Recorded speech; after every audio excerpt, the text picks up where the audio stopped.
مصائب کا مقابلہ صبر سے کرو اور نعمت کی حفاظت شکر سے۔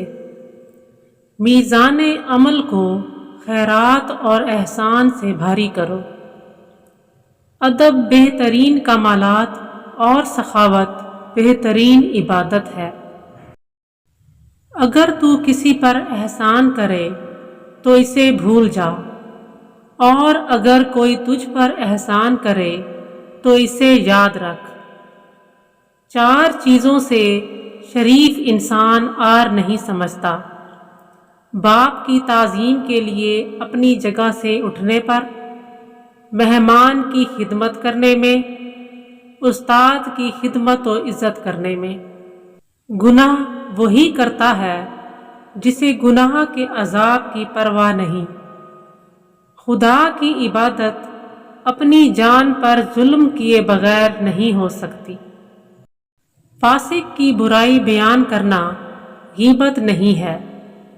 علم بے عمل آزار ہے، اور عمل بغیر اخلاص بیکار ہے۔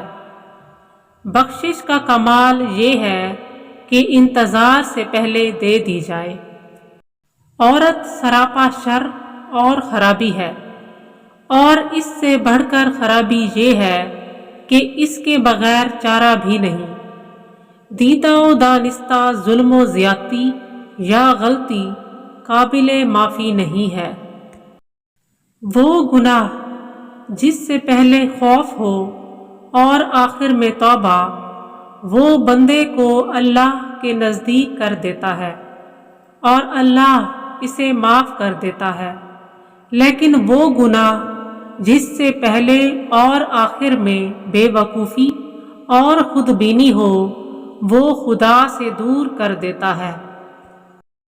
عبادت پر ناز کرنے والا گناہ گار ہے، اور گناہ پر نادم ہونے والا قابل معافی و فرما بردار ہے۔ عبادت بغیر توبہ کے صحیح نہیں، کیونکہ خدا نے توبہ کو عبادت پر مقدم کیا ہے۔ ہمارا دین سراسر ادب سے ہے۔ جو اسے ملحوظ رکھے گا فلاح پائے گا، اور جس نے اسے چھوڑا بے نصیب رہا۔ بوڑھے کی رائے جوان کے زور سے بہتر ہے۔ 5 اشخاص سے پرہیز رکھو: جھوٹے سے، احمق سے، بخیل سے، بزدل سے اور حریص سے۔ جب کسی مومن کو کوئی مرض لاحق ہو جائے تو مرض کی جگہ پر ہاتھ رکھ کر سورہ بنی اسرائیل کی آیت نمبر 86 پڑھے۔ کیسی ہی بیماری کیوں نہ ہو، انشاءاللہ دور ہو جائے گی۔